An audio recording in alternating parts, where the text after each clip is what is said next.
2 eggs, 3 ounces of chicken. And what you're going to be getting is somewhere in the vicinity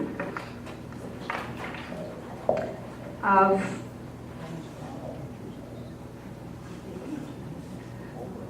21 grams of protein in 3 ounces of chicken. Now let's say you need 46 grams in your day. You've got a good amount in your chicken. Okay. In general, 2 eggs is 12. Okay. 2 ounces and a half, maybe a good half cup cut up chicken is another 12. Okay. So when you get these foods, your fish is another 12. So if you eat these foods during your day, and you know that amount, you're going to end up already here, that's 36. Now there's substitutes, and I'm going to get to that too. What there are for substitutes are the tofus. That's, 3/4 of a cup of tofu is 12 grams. It's the same as your fish, same as your chicken, same as your beef. When you get the cottage cheese, you have a half a cup is 13 grams. Okay, regular cheese is 12 grams. Just like an ounce, a cube of cheese. If you look at beans, lentils, and peas, you're also looking at a good amount. 3/4 of a cup is 12 grams of protein. So you see there's lots of ways that we can get either the meat or the substitutes that are going to give us the amount that we need. Another one that's very well known is peanut butter. Okay, peanut butter is very good. Milk. Peanut butter will give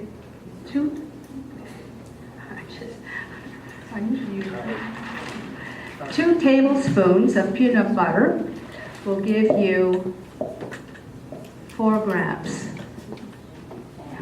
You have that, yes? Is almond butter the same thing? Yeah. Mm-hmm. I see a hand. Yes? Is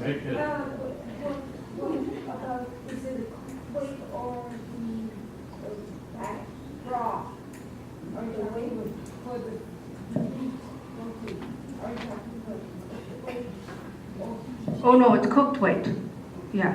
For the amount of protein in chicken, fish, lamb, or whatever, yeah, it's cooked. But it's, like your food guide tells you, it's 3 ounces max. We don't have any 4, 6 ounces anymore, just in restaurants. Okay, so there's milk. Milk is another good source. Milk has 9 grams of protein. 9 in the milk. And soya milk that's been fortified, not just regular milk there that, but I think it's mostly fortified now. So fortified soya milk is also very good. However, it's not quite as good as regular milk. Okay, and we're talking a cup. Okay, and yogurt. Yogurt is very good. Regular yogurt that is natural, no sugars added or no fruit anyway, is going to give you, where am I here? The regular is going to give you 7 grams. Okay? Now watch this.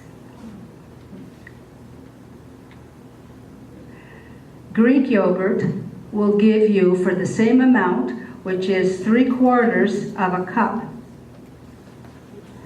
will give you 18 to 20 grams. Why do you think that is?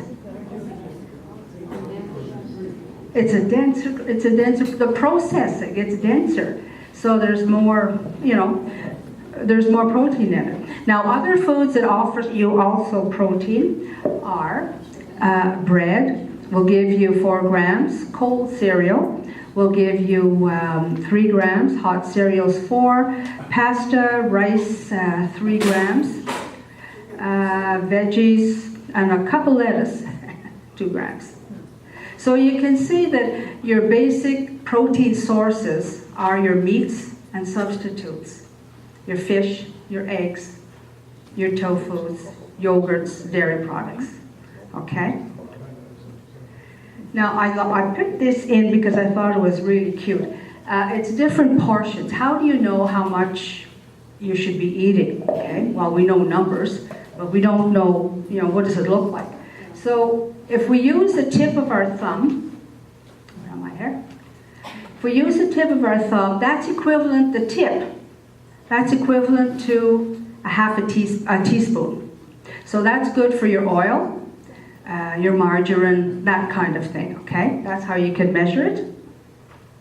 If you use your whole thumb, you're looking at, a tablespoon, and that would be a measured amount of seeds, nuts, sunflower seeds, crushed almonds, that kind of thing, okay? If you use the palm of your hand, that's for 3 ounces of meat. Give you an idea what size that should be eaten, okay? Another way to measure that is a deck of cards.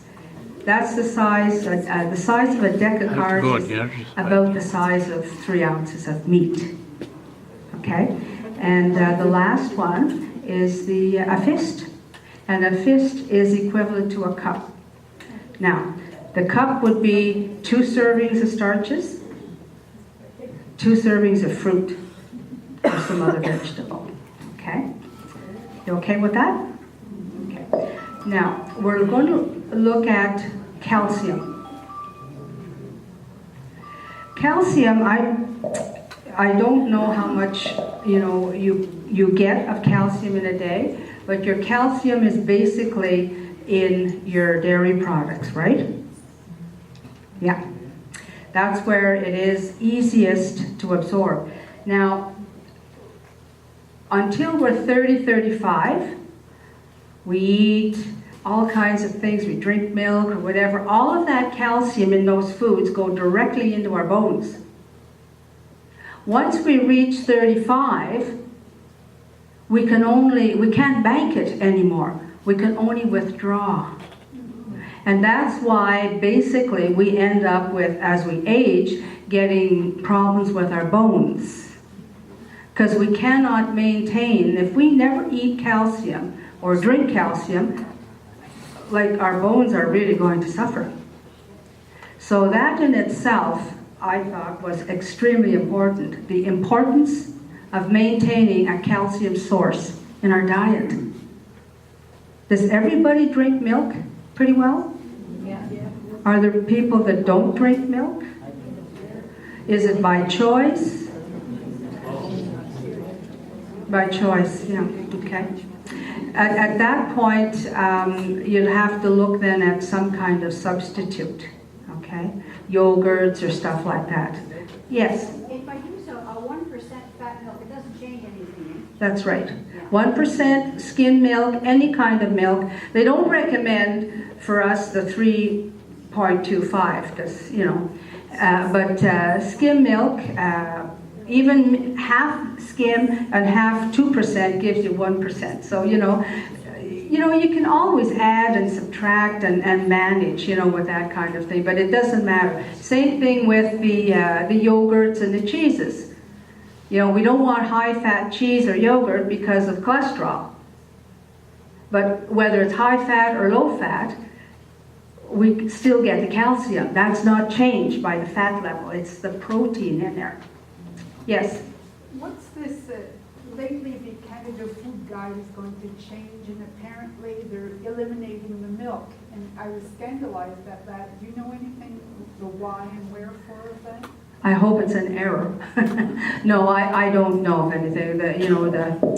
The Canada Food Guide is usually based on what the basic needs are for every human being when they as they're growing and in different levels of our development and our aging process. Yes? Well, don't you get more calcium from broccoli than you would from a glass of milk? Good question. No. You can, the problem with getting your calcium from vegetables is that in vegetables you have what they call oxalate, and oxalates combine with calcium and make it very difficult for us to absorb. Whereas when you get a calcium that is in animal products or byproducts like the milk and the cheese, etc., what it is it's combined with a protein. And that's why it's easier for us to just skip into our bones and stay there. What about sardines? Sardines are excellent, yeah. Hate them, but Sardines are great. So is, like this salmon, the bones in salmon, the skin in salmon. These are all excellent. Talking about omega-3s, your fish are the best sources of omegas, eh?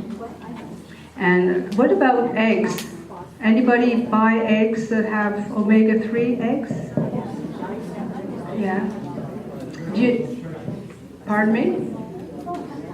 It's because what it is, I'll explain to you what it is. When you have a chicken laying an egg, okay, the egg is normal and has has a little bit of omega-3. But what happens is, that's why they're a little bit more expensive. They boost the chicken food with a lot of seaweed? Something anyways. Something, and they boost the chicken food, and that's why it shows up in the eggs. That's why it's a little bit more expensive. It's another step in the feeding of the chicken. They still get up early in the morning. Okay, so are we clear about the calcium in our bones and why we have to have continued, even if we're over 16, that we have to keep on with the dairy products? Yes? What about the vitamin D help of calcium? Vitamin D, good point. Vitamin D is something that,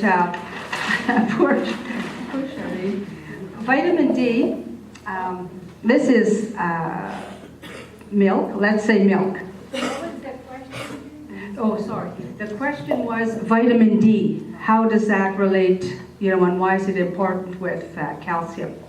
Vitamin D, here's your milk, and here's your bones. Okay? This here is your bridge.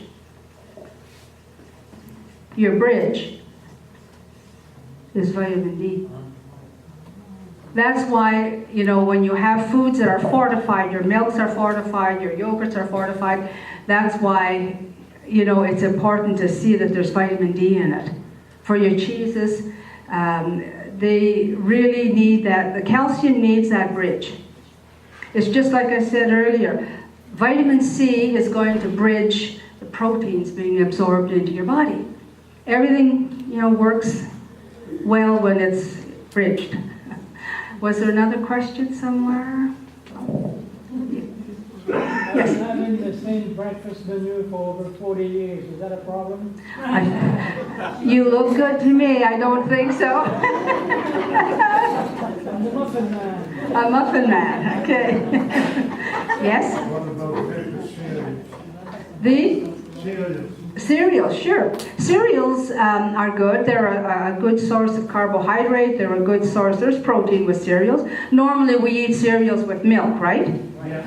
So there's your protein. So if you have protein at breakfast, if you have a snack, and you have a little bit more protein there, you have lunch and a snack, more protein, and then supper. And that is what she meant by 6 meals a day. Smaller amounts, but try and get a protein in there somehow in a snack, if you're into snacks. If not, like if you need something like,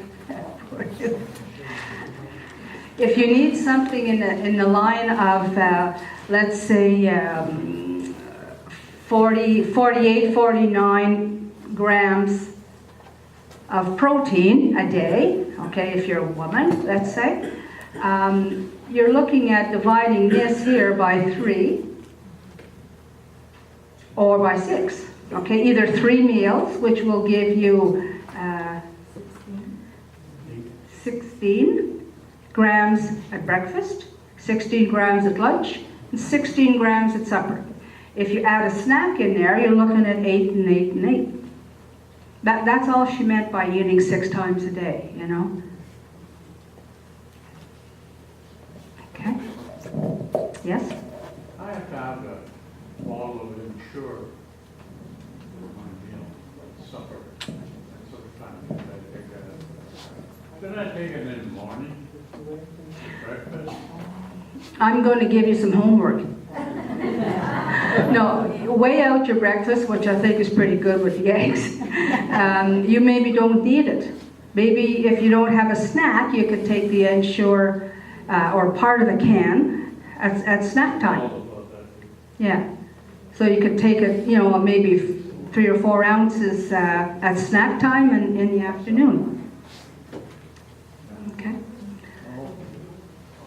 All right. So now these are the basic